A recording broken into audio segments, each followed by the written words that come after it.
I was thinking about what game to play for the Yap video for the background. Um, and normally I would do it while I'm working on something for Tank Tussle, but there is no Tank Tussle, which is what I'm here to talk about. Um, so I was like, what else can I play?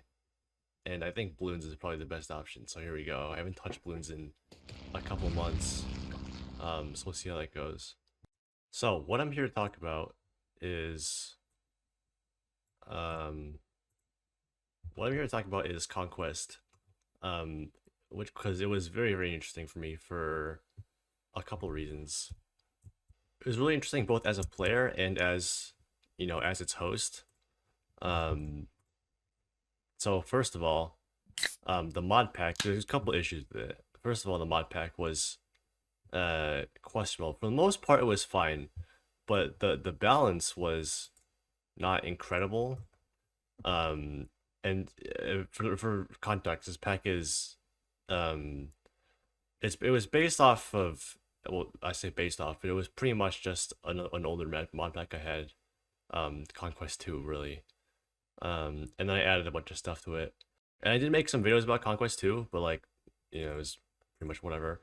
Um and the important thing is that on Conquest 2 is basically just me and one of my boys playing.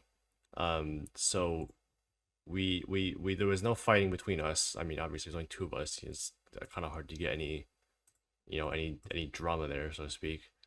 Um, so I had no idea of the balance of player combat. It was only PvE.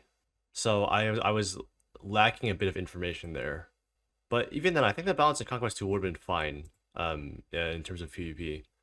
The issues came with two or three mods, depending on how you look at it. Which I added to Conquest 3, which were not in Conquest 2. I think if I added them to Conquest 2, I would have realized that they were um problematic, even without a bunch of people. Um, those mods are Ice and Fire Dragons and Minecraft Dungeons Weapons and Minecraft Dungeons Armor, which is two separate mods, but it's basically one mod. And the issues were that, first of all, Ice and Fire, the top tier armor, it was from Ice and Fire, is Dragon Steel. And it has like I think like 29 armor total, with the full set. And then also the weapons are doing like I think it was 30 damage. The axe did 30 damage. Um, and then the sword did like 25. So it's balanced against itself, obviously. I mean, I would hope that it's balanced against itself. If it's not balanced against itself, then like, what are you doing as a mod creator? If you can't balance against the other items in your own mod. Um, but the issue is that none of the other mods in the pack are balanced around that. Ice and Fire outscales everything, and so while Ice and Fire went as high as 29 armor or whatever and 30 damage per hit, all the other mods were basically like Netherite plus. So like Cataclysm was the main one. The top tier armor in Cataclysm, which was even harder to get than Dragon Steel, really. Topped out at just a bit more armor than the Netherite, I believe. Um, and also the weapons. The weapons were like they weren't just like raw damage. They had like abilities and stuff. More so. The damage was not incredible, I don't think. Uh, uh, is that no? That's not true. Well, I didn't actually get to mess with any of the weapons themselves. I only had the hammer, one of the hammers. I used it as a pickaxe. But it did like I think 11 damage, and I upgraded it, and it did 13. Um, although that's without sharpness also. So the weapons are a little bit better, and the armor is a little bit better than the other, right? I think the top armor was I think 24. And then the Minecraft Dungeons armor um was also a little bit better than Netherite at the quote unquote top tier.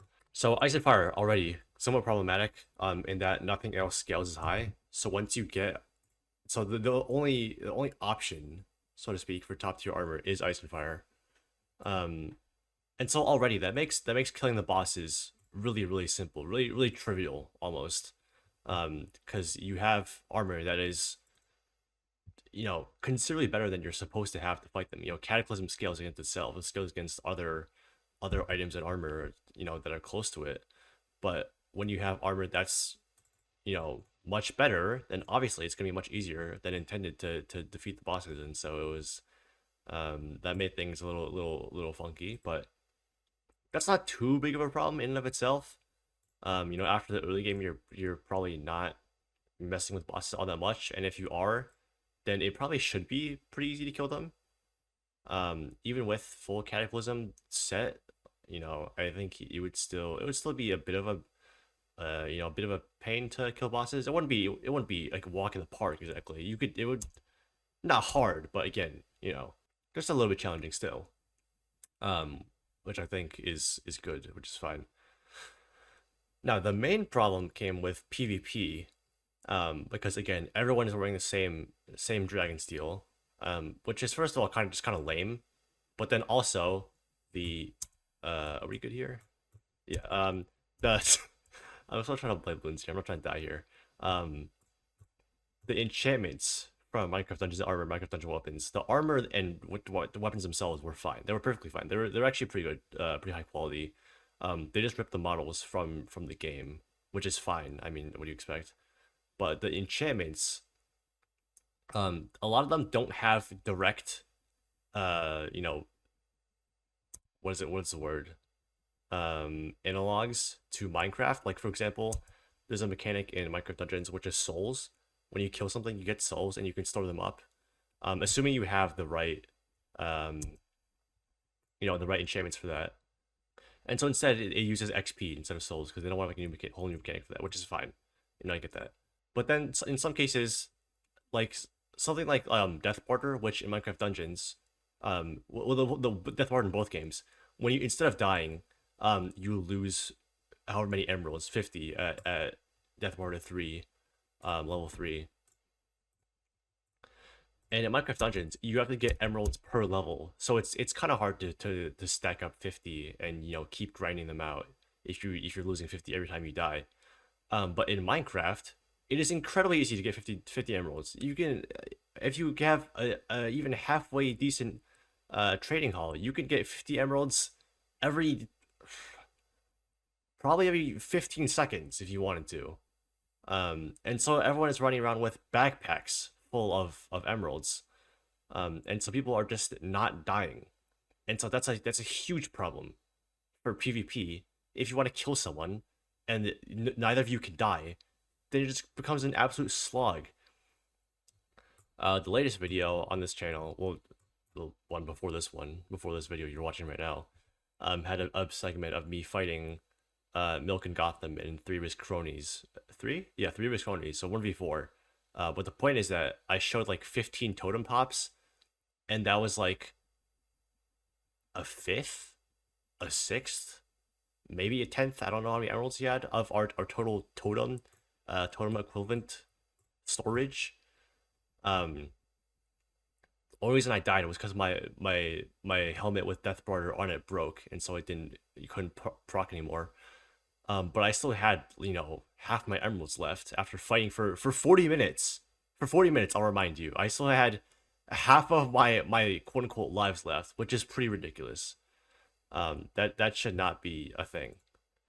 And then at the same time, the weapon enchantments, um, the most problematic ones were probably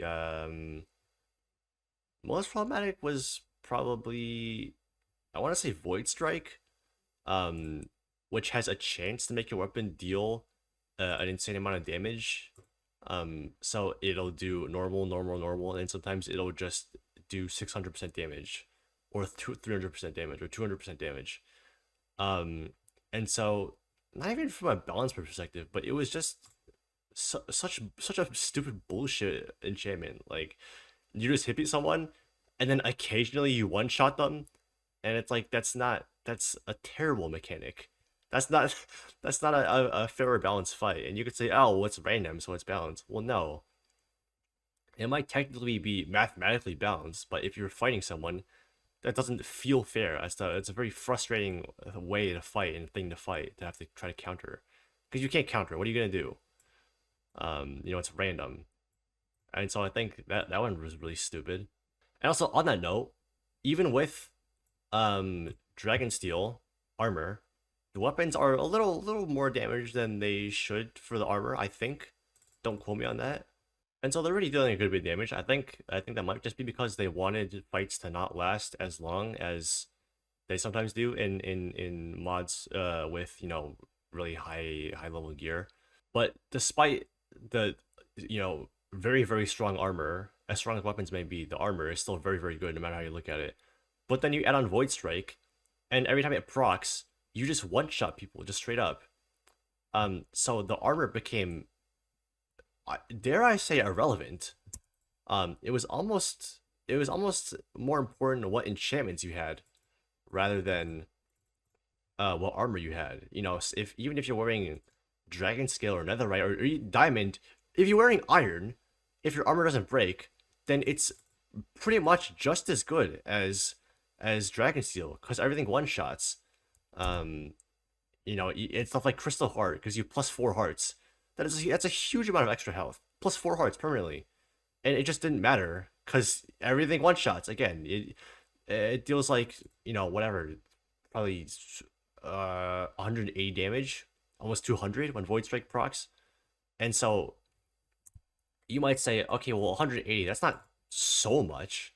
His armor is ridiculous. Surely you can block that and live one hit, right? And well, no. Let's do the math here. If a player has 20 health and you're doing 180 damage, you have to block. Is that 8/9 of the damage? Which is like I think 88%, 88 or 89% basically. You're not blocking 89% of 180 damage. There's not a chance in hell. The more damage you deal, the less armor is effective. And so even with 29 armor and 12 armor toughness or whatever, you're not blocking 89%, basically 90% of 180 damage. It doesn't matter what you have. Another mod, or not another mod, but another enchantment from Minecraft Dungeons weapons that was problematic was Dynamo, which stacks 20 times. Every time you jump, you deal a bit of extra damage on your next hit, which doesn't sound so overpowered, but again, it stacks 20 times. You throw it on your already 30 damage X, and now you're dealing 180 damage per hit again, just for jumping a couple of times, which is pretty ridiculous. And there were some other enchantments like Enigma Resonator was one of them. You get more damage based on how much XP you have, which wasn't the most overpowered. I had like 140 levels, and it would and my sword, which at base did 11 damage, would deal I think 50 damage, so plus 40 with 140 levels. Under 40 levels is pretty hard to get. I wasn't exactly grinding for levels specifically, but it still took me a while, and so I don't. That's not the worst thing in the world. But if you really go for it and try to abuse it, then you definitely can. You can definitely jump to 200 levels pretty quickly if you really really wanted to, and then your sword with 3 attack damage is now doing, probably 70 damage at that point, which is a stupid amount of DPS. So those were the 3 mods that really ruined the balance of PvP and PvE for that matter. Because if you hit for 180 damage, no bosses are gonna stand up to that. Except for Cataclysm, which has measures to make sure you don't one shot the bosses or do too much damage in a single hit. I believe that is true. They have countermeasures, so to speak. So I think that's really good. Other issues. What was there? There was plenty of issues. I mean, there's plenty to talk about. I can't remember any of them. Moderation. People ask me why I don't do a TT SMP like permanently. Or not even necessarily TT, but just some kind of SMP because they want to play with these people or whatever. I'll run this mod pack. Maybe sometimes they want a TT mod pack SMP, but whatever the case may be, the moderation was. I mean, I've never done an SMP on this scale before. I've run SMPs, and I've done events on this scale, servers of this scale, but that's just like tank tussle 2 hour long events where it's really hard to mess anything up because you're just like you're just not doing all that much. But the moderation, it wasn't so bad. It was mostly just a pain in the ass for me. Um, I didn't realize how much shit would be going on at any given time. And most of it because of like fucking test map, like robbing people, and then I could never like nobody could ever prove it, even though it was pretty fucking obvious he was robbing people, and like killing their pets and stuff. Until one time he just admitted it to me to my face, which I think is fucking stupid. If you're gonna evade it like that, then evade it. Like, why would you say that after playing on the server for a week and getting away with it? I have no idea why he did that, but there you go. And so it's mostly stuff like that. That was just like the issues of doing an SMP just in general. That really bit me. Just because again I have no experience, and then other stuff like the world, like pre-generating the world, was something that I should have done, and I didn't just because it wasn't even like a possibility in my mind. Like I've never done an SMP like this. I've never even considered that being a thing to pre-generate the world, even though it's I think pretty standard on actual SMPs, although I don't know many SMPs. And then also one thing I found it really funny, um, the way people would hop on the server, be incredibly hyper toxic to one another, and then they would go back to tank tussle, and just be, completely normal again, and just like act like conquest never happened, like the interactions never happened. I thought that was insane. That was like you could probably study the psychology of that for a year and not learn anything. They're not figure anything about it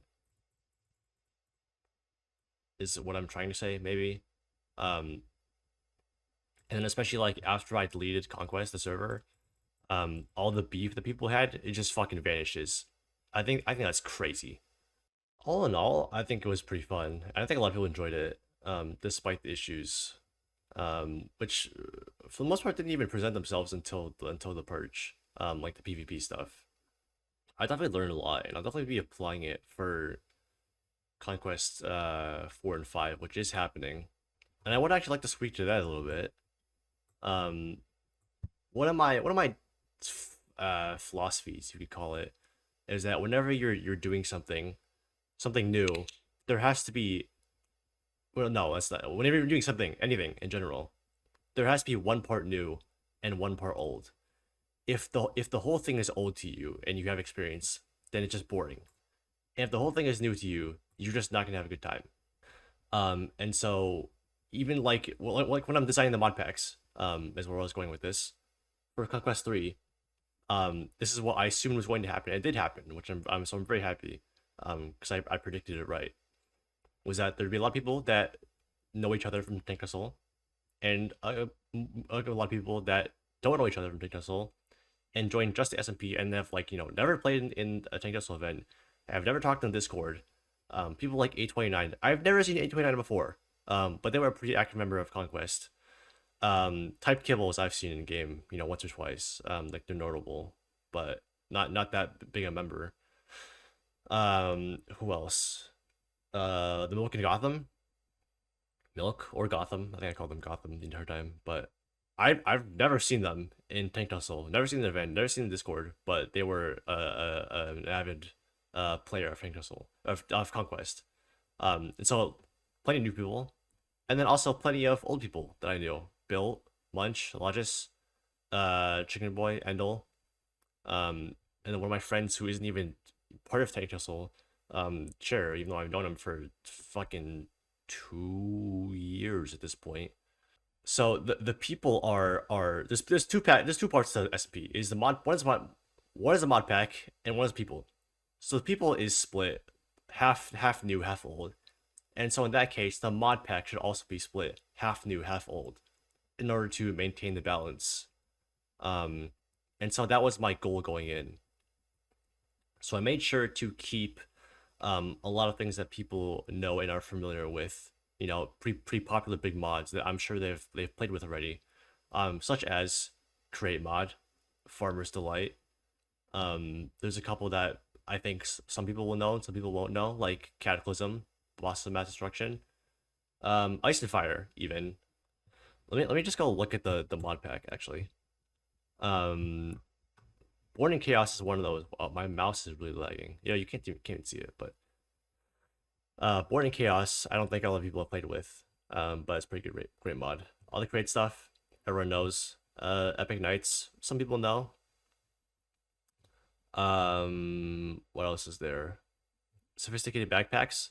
I think a lot of people know this one, so really like that one. Waystones, classic stuff. Alex's Caves, Alex's Mobs, people know those. Those are great. And then some of the stuff that people maybe don't know, such as Numa Settlement, Newcomer. Really love this mod. I actually like this one. I think it's a pretty good mod. Um, the Minecraft Dungeons mods. I doubt anyone's played with these. They don't have that many downloads even. No, I lied. I just completely lied. Um, I thought they had fewer, but no, they got plenty. Mousie's Mobs, one that a lot of people know. Simple Plains. I feel like people don't actually play this one a lot, even though they've probably seen it before. So I tried to keep it half and half. With mods that people know, and then a couple of the big mods that people don't really play with. I think I did pretty decent there. Although it definitely veered on the side of being familiar because there's a lot of people that just flew through the progression. And there's another thing that I had no experience with on Conquest 2, which I played basically only with my friend Chair. We were basically only on at the same time. It was never one of us online, and so we were averaging like maybe an hour a day, averaging. We would get on and we would put in 3 hours, 4 hours, 5 hours, but that was like once every couple of days. So the average is not that high. So we progressed actually pretty slowly. Although the progression in that pack was actually a lot lower, like the ceiling was a lot lower than Conquest 3. In Conquest 3, people, including me, were putting in huge amounts of hours. Like 6, 7, 8 hours a day. And so the progression went by a lot faster. It only ran for 2 weeks. The whole SMP only ran for 2 weeks. So I expected there to be. I intentionally made it so there's not actually that much progression. But I neglected to realize that people would be putting in so much time per day, and so the progression went very very fast. And that is one of my regrets. So that's one of the things I'm definitely learning and remembering for Conquest 4 and 5, both of which are kind of in the pot right now, so to speak. They're getting cooked up right now. Conquest 4 mainly. Oh wow, 73. That's pretty good. So Conquest 4 is going to run during my spring break, which is only a week long. And so this is kind of a smaller pack. There's just not that much going on. Just because again it's only running for a week, and I don't anticipate as many people playing on it as Conquest 3. Just because I don't think many people's spring breaks are going to line up with mine. And so the people that are going to be putting in huge hours like Conquest 3 are those people that have the same spring break timing. Although I'm sure some of the Europeans and such will play quite a bit because they don't have to worry about school. Well, they do, but it's just not the same time. Um, is that how that works? Wait, no, it's not. That's not how that works at all. No, okay, that's forget out what I just said. But I do anticipate there being, a couple of grinders, probably including me, because I really like the pack so far. I think it's turning out pretty well. I've played a couple of hours on it. Nothing too crazy, just mostly just making sure that it works and everything's integrated correctly. But I have logged a couple of hours just screwing around. And so this is my vision. I'm not sure how well I've executed this, but I think it's not too bad. Which is that it's somewhat, I don't want to say easy, but not too grueling to get to like 80%, 90% of maxing out the mod pack, say. And then the last 10% is quite a bit more challenging, or more grindy, and it requires a lot more time. So the people that aren't playing as much can still feel like they're accomplishing a lot in the pack, which they are. Um, but then the people that are putting in tons of hours, tons of time, also have something to strive for, and they're not topping out the pack instantly. Which a lot of people got topped out Conquest 3 progression, at least in terms of gear, by like day 3 or 4. Maybe not topped it out, but they had like Dragon Steel. And then after that, you can get enchantments pretty quickly. You figure out all the best enchantments pretty quickly. Something else is because Conquest 4 is only going to be a week long, I'm using it as kind of a test bed to really kind of experiment with some stuff. So it's really a much more unorthodox mod pack. It's very different than Conquest 2 and 3. I won't say too much, but I'm definitely testing a lot of stuff in it. Which will then go in Conquest 5, if it's good. And Conquest 5 will be over my summer break, so you know that'll run for a while. Probably not the whole summer break. That'd be too much. Maybe, probably not. Um, Although I do have a very what I think is a very good plan for Conquest 5. Um, Although again, there's some stuff that I really want to trial run with Conquest 4 and hope it goes well. So I think it'd be awesome if I could add it into Conquest 5, but if it doesn't go well, then I'm just not going to. Obviously. So yeah, that's gonna do it. Thank you so much for watching, and I will catch you in the next one.